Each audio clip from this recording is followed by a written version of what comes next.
So, BTAC's been confirmed. Your long-running vertical favorite, GTS, coming in at an all-time record low of 116.9. Kind of like your whole demeanor right now. No. Yeah. I'm intrigued by it. I'll give it benefit of a doubt. I'm just saying, not even a Stag Junior has been less than 120 that I know of. Well, everybody can give me their Stag if they don't like it. I'll take it. But will you open it? Yeah. I'll drink everyone's Stag. That's the one I want to open. You got to admit, 116.9 is an intriguing number. I'm fine. I mean, you're talking about the big boy, the rip-roaring, the Hercules of BTAC. I don't mind it, Zeke. I have to assume if they put it at 169, it's for a reason. I may like it. I may not. Do I wish it was a little bit higher? Yeah. But I'm not going to, lose sleep over it. It will be interesting to see where the markets put it. I have to have a feeling that all the previous higher proofs, especially the hazmats, suddenly just got a $50 increase in eval. You're talking so friggin' slow tonight. And the cold opens are better. I mean, you were very slow to get to the point. Oh.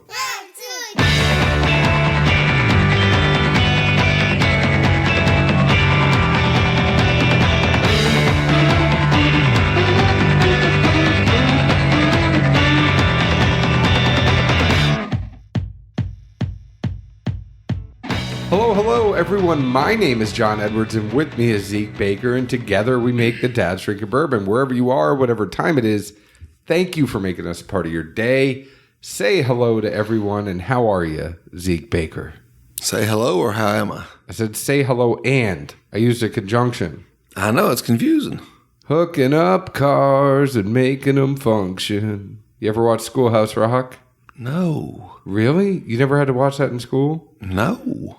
There's a whole song. Conjunction, junction, what's your function? Clearly, you enjoyed it a lot. Yeah, I like music. I mean, I learned about the Wabash Cannonball. You still don't know what a moonsault was. Look here now. Superfly Jimmy Snuka had a moonsault. It's a moonsault. It's like a somersault in the air.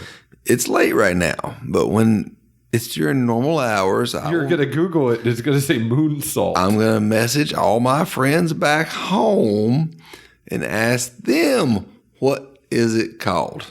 I just Googled it for you. Yeah, but I like the fact if I can message my friends back home better, because the odds are I'm going to fare better. Yeah, but all your friends are going to think the same thing you did when I'm giving you the hard evidence that it's called a moonsault. Yeah, my best friend growing up, he still says library. Yeah, and sketty. Umbrella. They have sketty Sundays back home. I'm going to do the wash. I'm just saying. A lot of words get thrown out the wrong way around there, so I'm pretty sure they're going to think it's a moonsaw, too. Let's get into it. You were talking about the George C. Stagg. You were talking about Buffalo Trace, and we're going to make a lot of these episodes short and sweet, but we do want to talk about this a little bit more. So BTAC came out today. This will be out 2 days from now, so this will come out Friday. But BTAC came out today with the numbers, and there weren't a lot of numbers that were released. The one that you kind of gravitated to was the fact that George C. Stagg came in at 169. George C. Stagg is typically over 120. I have to think there was a reason that they put it out at 169. Yeah, it's still uncut, unfiltered. I mean, they said in the press release where it's set was very low in rick houses, and therefore, the water drops back in, alcohol comes out, your proof diminishes. So why are you hating? I'm not hating. I'm just voicing what I think the majority of consumers are, in that there's never been a Stag Junior less than 120. Stag is known as the rip-roaring, uncut, unfiltered, big boy, in-your-face bourbon. If it's good, I'm game. But what was released for 2019, so William Lou Weller is going to be 128 proof. Handy is going to be 125.7. Sazerac Rye will be 90. George C. Stagg 116.9.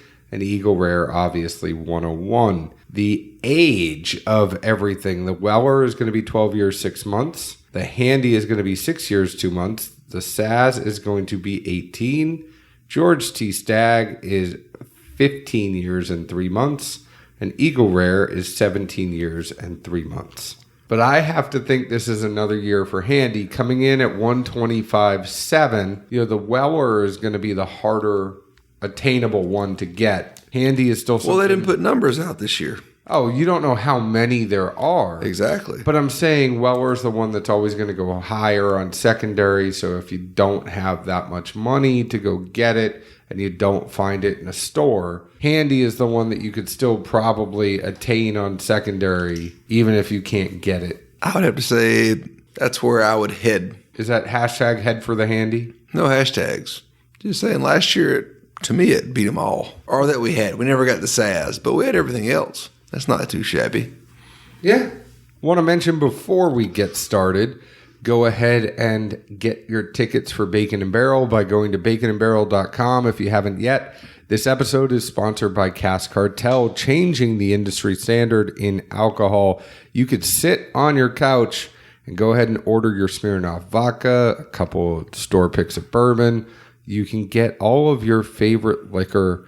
Whatever you need, you can go ahead and find it at caskcartel.com, and it will get shipped directly to your door. So a lot of times when Zeke is just sitting at home on the couch, everybody's gone to bed, he realizes he needs some more Wheatley vodka, or he realizes he needs a gin, he'll go on caskcartel.com, but he'll also get some whiskey too while he's there. So caskcartel.com. Go ahead and check them out. Follow them on Instagram at caskcartel.com. They do cool things. They send samples out to everyone. If you listened to yesterday's episode, you know they sent us Yellowstone Limited Edition 2019.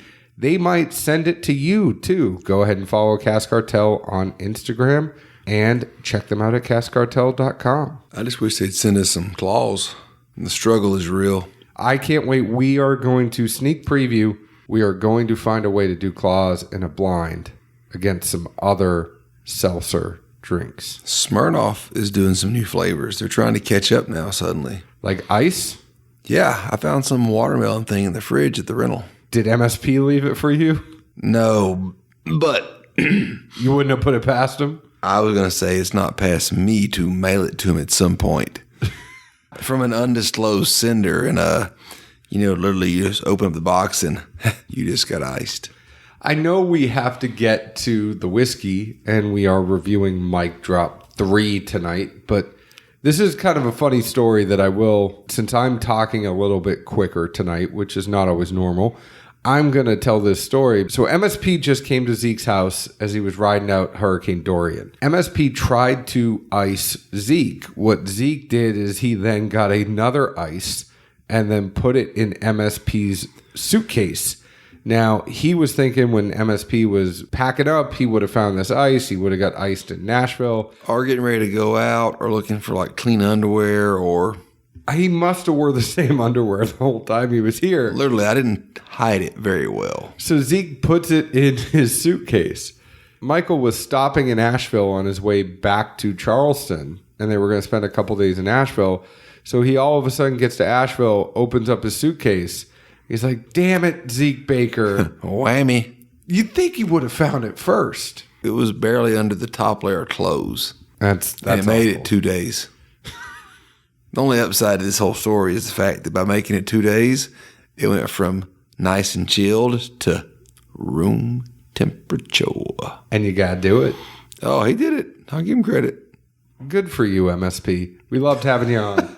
So tonight we are drinking Mic Drop 3. This sample was provided by PM Spirits, but by no means does that change our review in any way. We just want to thank PM Spirits for sending this our way. This is 55% ABV, 110 proof. It is 4 years. Comes in at about $50 to $60. And the mash bill on this is 60% corn, 36% rye, and 4% malted barley. Zeke, what did you think about this one? Well, I was going to say even better for, folks listening pleasure. We also have Mic Drop 1 in the audience tonight. I was going to tell them that after, but if you want to spoiler alert, go ahead and do it. I mean, I think we're doing everyone a justice here by saying, how does this compare to the OG? I know. I was going to let them know as like a special surprise. But wait, there's more. But you're like, all right, let's just get it all out in the beginning. John, by now, you should know that when you try to break out the wait, there's more line, everybody else is asleep. You're asleep tonight. You try that move sometime. You're going to get, but wait, there's more.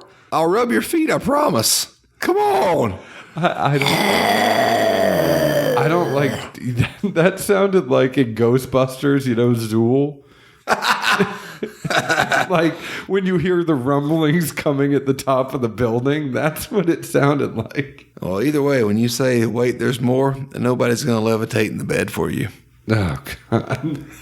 Yes, we are going to compare this against Mic Drop 1. Zeke, what did you get on Mic Drop 3? On the 3, let's see, nose-wise, this really sounds like a beer note to me, and I don't know, I couldn't get past it, but I just put on it, reminded me of amber golden nuts. I don't know.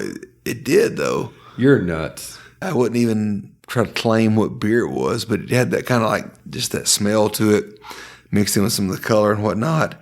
Behind that, it really seemed like cotton candy.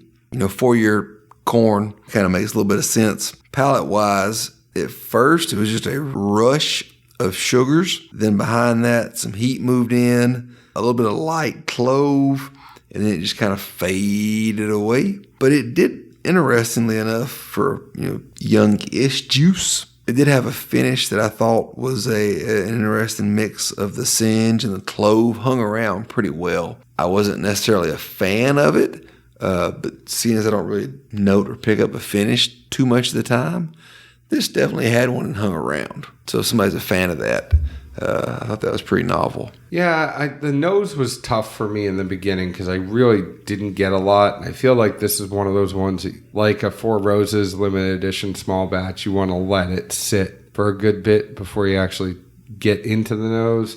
I finally was starting to get, besides rye spice, I was getting a little darker fruit like plums, cherries, baking spices, a little bit of gingerbread, but it took me a while to get there. The taste, it was creamy like a Nutter Butter candy. I got a lot of Nutter Butter on this. I know you got cotton candy, but I kind of zigged when you zagged.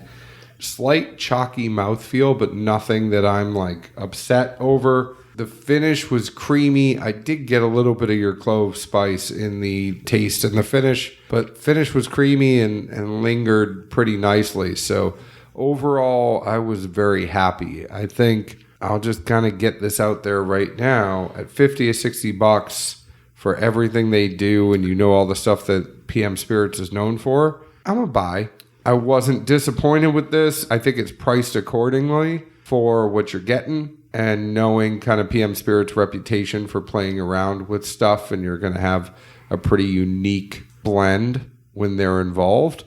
I was very happy with the taste on this, and I would be very happy drinking this. This is one of those ones where I don't even want to go to a bar to get it because I know that I could buy a bottle at a fair price and have more at home.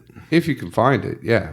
I think honestly what surprised me the most is just that finish. Yeah, I mean it's not a thick or viscous or heavy, pour, but literally that singe and clove, it hangs. I mean it sticks to you well. I mean, I just had a sip and it's still very much present, which kind of surprises me for everything on the front end being as quick of a flash in the pan as it is, so to speak. I agree. Concur? Yeah, I concur. Do you concur? That's how you get to be a lawyer one day. Or a doctor. That's what Catch Me If You Can. He just said, "Doctor, do you concur?" That was the joke. You're not batting 1,000 today. It's your delivery. He ends up being a lawyer. I know. Well, in the very end, he ends up working for the FBI. Well, that's what I said. That's how you become a lawyer. We all know the scene was when he was in doctorate. I don't concur. Anyways, is this a buy, bar, or pass for you? At MSRP, I think I'd buy it. It's very interesting for 4-year juice. At this point, MGP seems to have much more variance than I think most people are used to. And you find some 4-year products that, like this one are pretty good and well-rounded. And sometimes you find some meh. It's not the MGP everyone's accustomed to. It's not that stuff from that run in 2006 that... Hey, the times they are changing. Yeah. I'll give them credit there. I don't know how much went into this as far as strategically blending, but for 4-year juice, it could be much worse. Lots of strategery. So what do you think on having it side by side with the OG? It's been a while since we had that. It has been 2 years? It has been a while since we had it. And I think you just wanted to have another sip of my mic drop because I know you killed your bottle. And I thought it was only fair to compare it to the OG. I mean, there was a mic drop too. There's not a lot. It was extremely limited. It was like 1 barrel, 4 barrels, some obnoxious... But it's not even fair to compare it because the one is just miles away. I mean, But it's what people do. I know it's what people do. But are you going to say it's not fair to compare Four Roses small batches to each other? It's fair to compare. Is it not fair to compare a GTS 144.4 to a 116.9? It's fair to compare. My hypothesis was confirmed. I liked the one more just because I thought the one was a little bit more complex. I got a little more fruit notes in there. It was just everything about it felt a little more mature, a little more grown up. It's not taking anything away from the 3. I think they were priced accordingly. You know, one came out and it was $100. The 3 is now coming out at 4 years and it's 50 to 60. I like the one more, but I'm not disappointed in the 3. It's a pretty fair assessment. Every once in a while, a blind squirrel finds a nut. I know. I'm like, man, look at Edwards coming through in the clutch. It's the best wordplay he's put together all day. Someone has. Including the jokes. So no, I'm the same as you. You concur? One, I actually, from what I remember, which was 2 years ago, which is shit, not much, it seemed more diverse than I remembered it. That's not to say that if we put it back in the same kind of blind we had back then with some 10, 12, and I think even maybe older products, it wouldn't fare the same way. But yeah, the one's a good pour. It's rounded and has a lot more going on for it. But no, I'm with you. I think for, especially considering the age, it's a pretty solid blend. I agree. I wouldn't uppay for it by any means, but it definitely falls in that niche of, yeah, if you get it at MSRP, grab you one, pour with all your buddies. But if it's $20, $30, whatever more, nah, it's MGP. Shit is everywhere at the end of the day. Agreed. You know who else is everywhere? Batman. We are. Oh. We are on Facebook at Dad's Drinking Bourbon, Twitter at Bourbon Dads, Instagram at Dad's Drinking Bourbon. Go ahead and find us on your favorite podcast app, Apple, Google Play, Stitcher, Podknife, TuneIn, YouTube, Spotify, iHeartRadio, whatever it is, we're on it. Please leave us an open and honest review, just like we leave open and honest reviews about the whiskey we drink. Thank you to PM Spirits for sending this our way. Zeke and I are both buys on Mic Drop 3.0. Zeke, where else can the folks find us? Barrel and bacon soon. And by barrel, it means barrels of bourbon. And by bacon, it means ham. And Zeke will be doing moon saws, whatever the hell those are. Exactly. Off the top rope, landing on bacon. Cheers. Ciao.